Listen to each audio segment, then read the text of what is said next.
What happens when a conservative firebrand steps onto one of late night's most liberal stages? And what unfolds when the curtain rises not on comedy, but on a collision course? This wasn't just another interview, it was the start of a cultural standoff that would leave everyone talking. The Ed Sullivan Theater was buzzing before the cameras even rolled.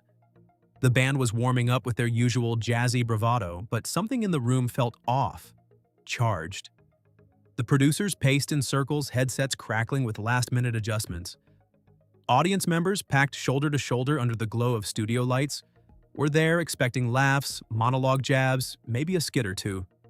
But backstage, something entirely different was brewing. Stephen Colbert, sharp in a navy suit, flipped through cue cards while glancing toward the monitor. His team had warned him, Crowder doesn't play by the usual rules. Across the hall, Steven Crowder adjusted his jacket in the guest room mirror. His assistant hovered close, reminding him to keep it cool. He gave a sideways smile, the kind that said he wouldn't. Security had been briefed. Not that they expected violence, just volatility. The last time Crowder went toe-to-toe with a network host, the fallout was all over cable news and Twitter within hours. This was supposed to be about optics. Colbert scores ratings for booking a controversial guest. Crowder gets a mainstream mic to push his message. But that tightrope snapped before anyone took the first step. Producers were already debating whether the segment should be live to tape. The problem? Neither man was planning to play nice, and when the curtain finally lifted and the cameras zoomed in, the grins were painted on like war masks. What came next would make late-night history, not for the laughs, but for the fallout. They came expecting a comedy show, not a showdown. Were they about to witness clever banter or something no one could joke their way out of? The audience didn't realize they were seated inside a powder keg with two men holding lit matches. Laughter echoed as Stephen Colbert wrapped his monologue, expertly skewering the week's headlines with that signature smirk. The room was warm, almost relaxed, at least on the surface. Up next, Stephen Crowder, Colbert teased, with a hint of sarcasm that didn't go unnoticed. Some in the audience clapped politely, others sneered or whispered. Crowder's name alone divided the room, even before he stepped foot on stage. Stagehands rushed to switch out the set, but tension seeped through every crevice. Colbert glanced backstage once more, then leaned toward his producer and whispered, "Let's keep it tight." Backstage, Crowder stood like a boxer about to enter the ring. His assistant gave him a final nod. He muttered something under his breath, maybe a prayer, maybe a punchline. Then he walked out. The crowd clapped, not loudly, not warmly, more like they'd been instructed. He took his seat across from Colbert, who offered a handshake with all the warmth of a courtroom greeting. Their smiles didn't reach their eyes. The band's riff died down. Cameras rolled. It looked like late-night TV, but the temperature had dropped 10 degrees. Colbert started with the usual, "Thanks for being here," but his tone dripped with irony. Crowder responded with equal bite. The game had begun, except neither of them had come to play. Colbert leaned in with that familiar smirk, the kind that had disarmed senators and CEOs alike. "Stephen," he began, "you've built quite a following online. Millions of fans. A whole empire of, let's call it commentary." The audience chuckled on cue. Crowder nodded, arms crossed, eyes sharp. He knew this wasn't flattery. It was the bait. "How does it feel?" Colbert continued, "to go viral for yelling at college students with a folding table?" The room erupted with laughter. Crowder didn't. He smiled, but it was the smile of a man waiting to strike. "Well, Stephen," he said, "I'd rather go viral for debating ideas than for pretending to believe in Catholicism on Sundays and progressive ideology the rest of the week." The temperature shifted instantly. A few gasps, some uncomfortable laughter. Colbert blinked just once, then adjusted his posture. The crowd's laughter stuttered and stalled. This wasn't part of the nightly rhythm. The tension now had teeth. Crowder had gone personal, fast. Colbert tried to recover, shifting gears. "So you're saying I'm a hypocrite?" he asked, voice tighter. Crowder shrugged. "I'm saying you play a character who claims to care about truth, but you only seem to invite it when it comes dressed like a joke." The crowd didn't know whether to clap or cringe. Colbert leaned back, eyes narrow. What was supposed to be a clever roast had turned into a direct confrontation. There was no punchline coming, only pressure. And that smile from the opening moments? Gone. Colbert tried to retake control with a sarcastic jab. "Stephen, I have to admit, it's impressive how confidently wrong you are." The audience laughed, too eager to side with the familiar face behind the desk. But Crowder didn't flinch. He leaned forward, voice low and direct. "The difference between you and me, Stephen, is I don't pretend I'm above it all while taking orders from a network that edits your conscience for you." The laughter died almost instantly. The sentence hung in the air like smoke from a gun. For a moment, Colbert didn't respond. A flicker of something passed through his eyes. Not confusion, but calculation. He looked to the audience, hoping for a cue to steer the moment back into comedy, but the room had turned cold. Crowder wasn't joking, and suddenly this wasn't a bit. The host cleared his throat, searching for a segue, but Crowder kept going. "You mock faith, values, and tradition on your show, then preach civility. But the only time you're civil is when it's convenient for ratings." The audience shifted uncomfortably. Some clapped, others stayed frozen. The mask of entertainment had slipped. The band, sensing the mood shift, played a light fill to reset the tone. But even that couldn't cover the unease. Colbert finally replied, "It's my show, Stephen. And I'll ask the questions." Crowder didn't blink. "Then ask better ones," he shot back. No laughter, no applause. Just silence. Deep, awkward silence. The kind that said, something real just happened and no one was ready. Behind the cameras, producers scrambled. This wasn't what they'd scripted, but it was now very much live. Colbert's tone turned sharper, less playful. He adjusted his tie and leaned in as if preparing for a cross-examination. "Let me ask you something," he said, his voice thin but cutting. "Do you even believe half the stuff you say on your show?" The crowd stirred. They smelled blood. It was a question designed not to elicit an answer, but to expose a crack. Crowder tilted his head, visibly amused. "Do you believe anything you say when the teleprompter's off?" he replied. The crowd's anticipation fizzled into nervous chuckles. "I mean it," Colbert pushed. "The outrage, the provocations, it's performance, isn't it?" His voice carried the same cadence he used to mock politicians. But there was something underneath it this time. Something bitter. Crowder didn't take the bait. "You think because I don't dress it in irony, it's not sincere?" he said. "You sit here every night hiding behind jokes. I say what I mean. Maybe that's why it bothers you." For a brief second, it wasn't host and guest. It was two worldviews, clashing raw and unscripted. The audience didn't know where to look. The camera zoomed in. Sweat beaded lightly at Colbert's temple. He smirked again, but it was thinner now, strained. "So, this is sincerity?" he said, gesturing with a wide sweep. "Coming on my stage and peddling nonsense dressed as free speech?" Crowder's voice dropped to a near whisper. "I came on your stage to talk. You turned it into a purity test." Silence followed. Total, involuntary silence. The audience, the crew, even the band, frozen. No applause sign flashed. No laughter track saved the moment. It had become what neither side expected, an actual conversation with something at stake. The tension cracked wide open with a single line.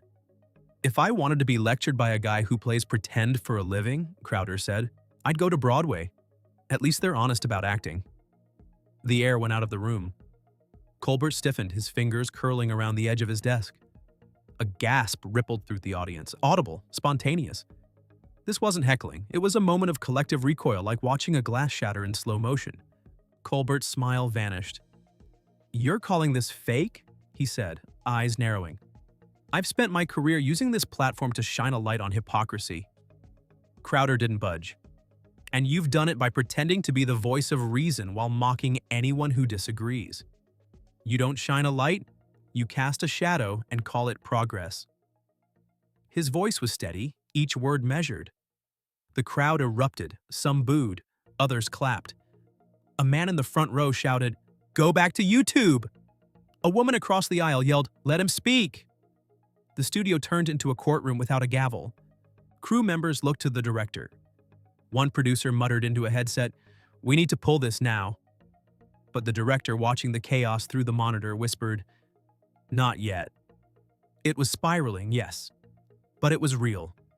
The noise in the room rose like a storm. The energy had shifted from performance to confrontation, and the line between audience and participants was gone. Colbert took a breath, lips tight, fingers tapping. This was no longer a guest segment, it was war. And both men had just thrown away their scripts. From the control booth, a frantic voice buzzed in every headset. "Cut to commercial, now!" But Colbert wasn't yielding. He waved off the floor manager, his jaw clenched, eyes still locked on Crowder. The audience, still in a state of eruption, didn't know if what they were watching was part of the act or the breakdown of one. Somewhere in the chaos, a red cue light blinked, signaling a break. But the conversation kept going, off mic, off script. The band faltered mid-riff. A camera operator stood frozen, waiting for direction. "Shut it down," a producer hissed from the side curtain. "This isn't recoverable." Another snapped back, "It's viral already." Let it burn. Backstage, an assistant sprinted toward the green room, calling for Crowder's team. The control room was split, half arguing for damage control, the other for capitalizing on the train wreck. Inside the studio, the sound dropped, but the tension soared. Colbert stood abruptly, pushing his chair back with a screech. "If this is your idea of dialogue," he said, voice low but audible to the front row, "you've mistaken my show for your platform." Crowder leaned back in his chair, calm, almost amused. "If your platform can't handle disagreement," he said, "then maybe it's not as brave as you pretend it is." That sentence lingered like smoke. In the wings, a lighting tech muttered, "He's not getting invited back." Another added, "This is going to be everywhere." As the network finally forced the feed to black for commercial, the last thing viewers saw was Colbert standing rigid, Crowder unflinching, and a studio caught in a slow, rolling implosion. No music, no applause. Just silence where comedy used to live. The second the cameras cut, the air backstage snapped to full alert. Colbert's assistant grabbed a clipboard so hard the pages crumpled. "Why didn't they pull it sooner?" she barked into her headset, pacing just outside the stage entrance. Near the door, two security guards shifted their weight, one unhooking the velvet rope, the other eyeing Crowder's empty dressing room on the monitor. It wasn't policy to intervene unless things got physical, but they'd never seen Steven this rattled before. Crowder's assistant stood near the curtain, lips tight, holding her phone chest level and recording discreetly. "You good?" she mouthed as Crowder stepped off stage. He didn't answer, just brushed past. A producer approached, offering a hollow smile and a weak, "We'll tighten the second segment." Crowder stopped cold, stared at him. There won't be a second segment. Then kept walking. Further down the hall, a junior showrunner stood frozen beside a rack of cue cards, whispering, "This is going to cost someone their job." Another voice replied, "Or get them promoted." In Colbert's dressing room, the host slammed the door shut. A crew member who'd worked every season since 2015 whispered, "I've never seen him lose control like that." Colbert's voice could be heard faintly through the walls, not shouting, but sharp, clipped. Someone mentioned legal. Someone else mentioned trending. The show had just exploded, and they hadn't even hit the final guest yet. From the green room hallway, one floor manager muttered, "This was supposed to be satire, not a street fight." But it was already too late for rewrites. The script had been torn apart, live. Despite the chaos backstage, Crowder re-emerged from the hallway with the same posture he'd entered with, upright, unshaken.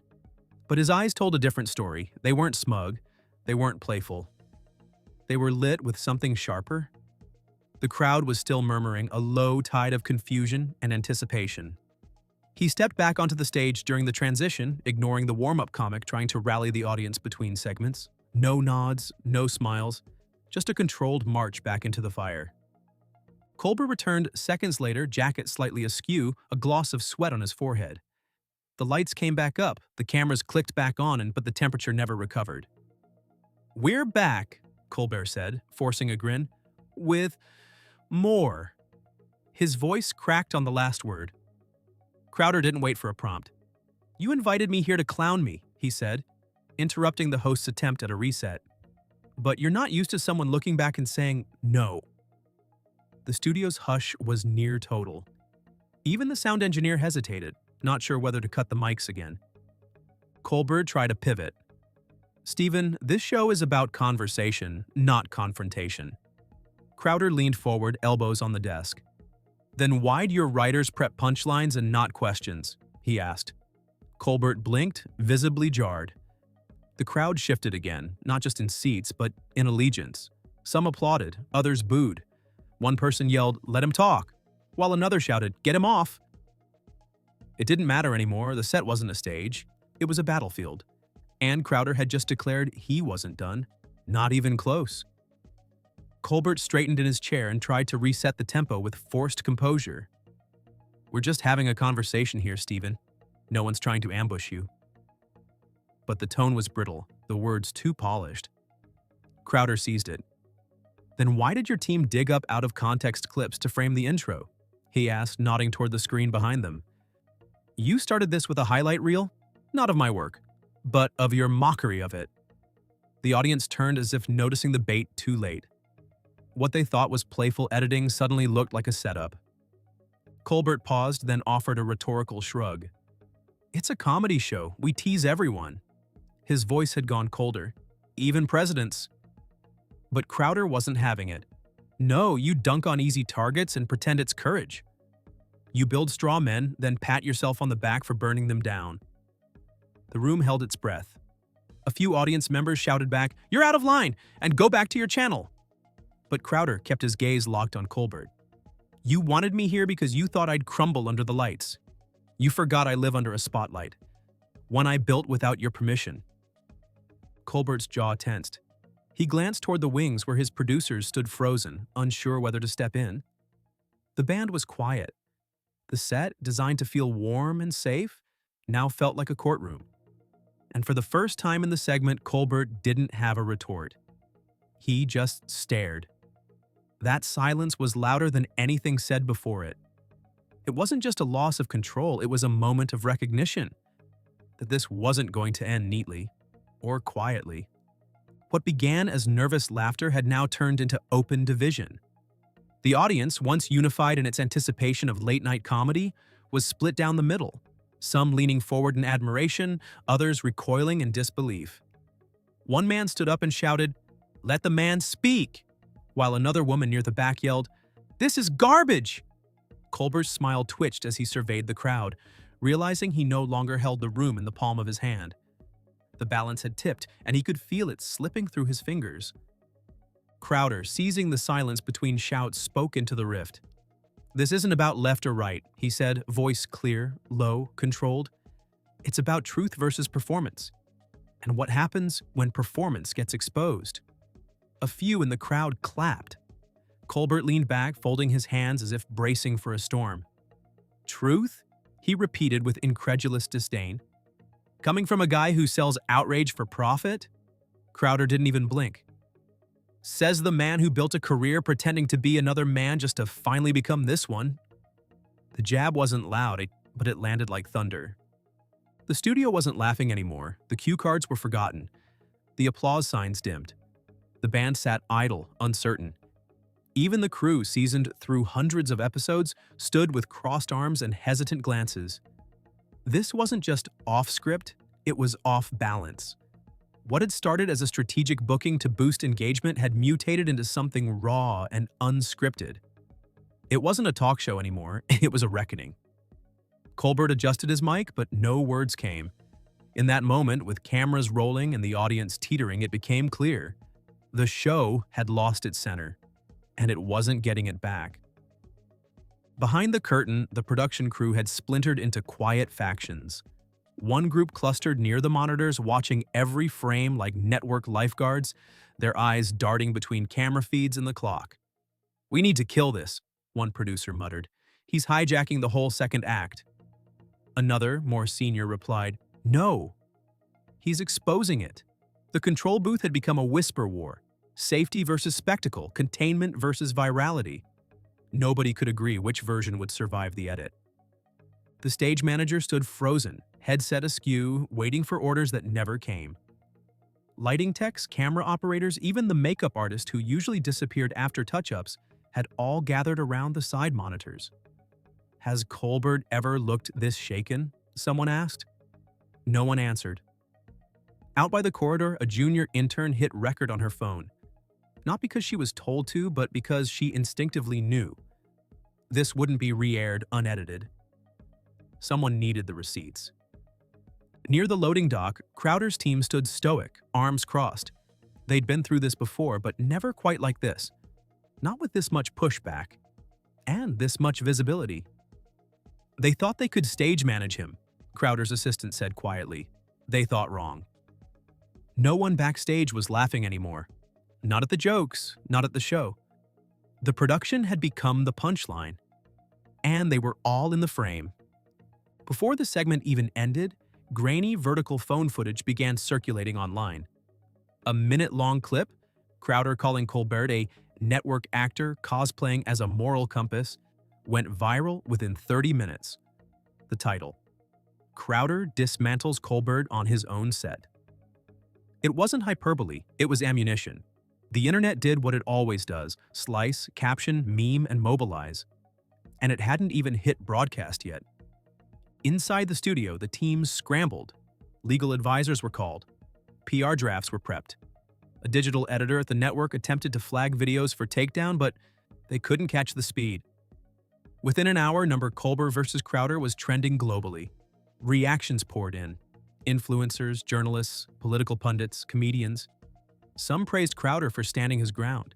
Others condemned Colbert for losing his. But one thing was undeniable: everyone was watching. Producers knew the second they lost control of the edit, they lost control of the narrative. "We can't spin this," someone muttered in the editing bay. "It's already out there." And it wasn't just the clip. It was the optics. The host of a major network show, visibly flustered, silenced by a guest he thought he could outmaneuver. The audience at home didn't wait for permission to decide who won. They clipped it, shared it, and declared their verdict before the final segment even aired. By 10:03 p.m., just minutes after the show wrapped, executives at the network's Manhattan headquarters were already dialing into a conference call labeled Urgent Colbert Incident. No one needed a recap. They had already seen the clips, read the trending hashtags, and fielded a dozen media inquiries. One VP barked, "Who authorized the booking?" Another snapped, "We wanted Edge." We got a landslide. The blame game was in full swing, and nobody wanted to be the one who signed off on Crowder. Inside the boardroom, conflicting strategies battled for dominance. "We issue a statement about open dialogue," one executive said. "No," countered another. "We cut him out of the final broadcast. Minimize exposure." Legal flagged a different problem. Crowder's camp had already posted their own recording of the interview, uncut and time-stamped. "We can't contain this," a senior director finally admitted. "It's not a segment, it's a moment, and it's bigger than the show." A silence settled over the room. Someone finally asked the question hanging in the air. What does this mean for Colbert? Not his contract, not his ratings, his authority. Because if a guest could walk onto that stage, challenge the host, and walk off with the narrative, then the rules of the format weren't just broken. They were obsolete. And no amount of editing could put that genie back in the bottle. The morning after the taping, Steven Crowder uploaded a 10-minute video titled, "What Really Happened on Colbert." It wasn't slick. It wasn't overproduced. Just him at his desk, sleeves rolled up, voice calm and direct. "They thought I wouldn't show up," he began. "They thought I'd fold. But I came with receipts." Within minutes, the video began climbing every platform algorithm. And this time, it wasn't just right-wing echo chambers watching, it was everyone. Midway through, he started naming names. Not just Colbert, not just the network. He called out specific producers, writers, and even former staffers who'd coordinated pre-interview questions, then allegedly swapped them out for ambush lines. It was never about discussion, he said. It was about spectacle. And when the script fell apart, so did their control. He released behind-the-scenes footage, a mic check revealing segment bait, a producer laughing off concerns about fairness. The internet exploded again. But Crowder didn't end the video with outrage. He ended it with a question. If they treat me like this, knowing full well I'll fight back, imagine what they do to people without a platform. The line struck deeper than any insult could. It wasn't just about him anymore. It was about the game behind the curtain. And for once, the curtain had been yanked wide open. Within 24 hours, clips from Colbert's own show, months, even years old, were resurfacing across social media. One in particular went viral, a monologue where Colbert claimed, "This show is a safe space for honest dialogue." Juxtaposed with footage of him cutting off Crowder mid-sentence, it didn't age well. Critics pounced. "Safe for whom?" one tweet read. "Only if you say what they want to hear." Another, "The mask slipped." Old interviews where Colbert mocked ideological rigidity were now being held up as examples of his own. In one, he told a conservative guest, "Disagreeing isn't disrespect." Yet just days ago, he had told Crowder, "This isn't your platform." The contrast was damning, not just in political terms, but in principle. Viewers weren't just angry, they felt duped. Colbert's signature irony, once charming, now read as evasive. And the internet didn't forgive perceived hypocrisy, it devoured it. Inside the show's writing room, morale dipped. Some staffers defended Colbert, calling the incident deliberate provocation. Others stayed silent. A few, off the record, admitted the whole thing had exposed an uncomfortable truth. "We script bravery," one writer said quietly. "But that night, we got a dose of the real thing. And we weren't ready." It wasn't just Crowder's challenge that hurt. It was how little it took to shake the illusion. By the second day, the firestorm had spilled beyond politics. It wasn't just commentators and fans chiming in. It was celebrities, comedians, directors, and late-night peers. Some came to Colbert's defense, calling Crowder a bad faith actor who weaponized airtime for clicks. Others, more cautiously, acknowledged what viewers had seen. A guest who held his ground and a host who lost his. "Say what you want about Crowder," one veteran talk show host tweeted, "but he didn't flinch. That counts." Actors weighed in. One A-lister reposted the clip with a caption. "Not a Crowder fan, but Colbert looked shook." A director known for progressive causes simply wrote, "Uncomfortable doesn't mean unjustified."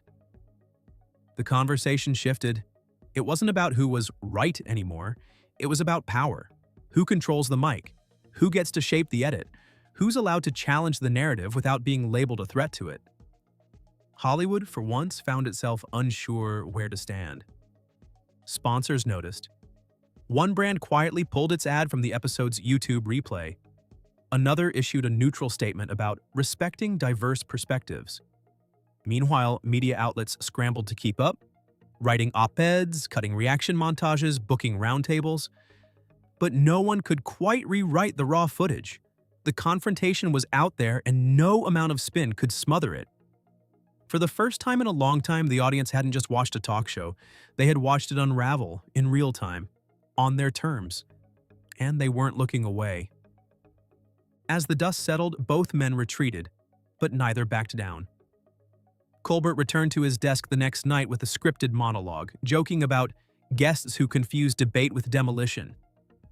The crowd laughed, but the fire was gone. Behind the smile, there was a weight. Ratings dipped slightly, but more alarming was the shift in tone online. Fans who once praised his fearlessness now questioned its limits.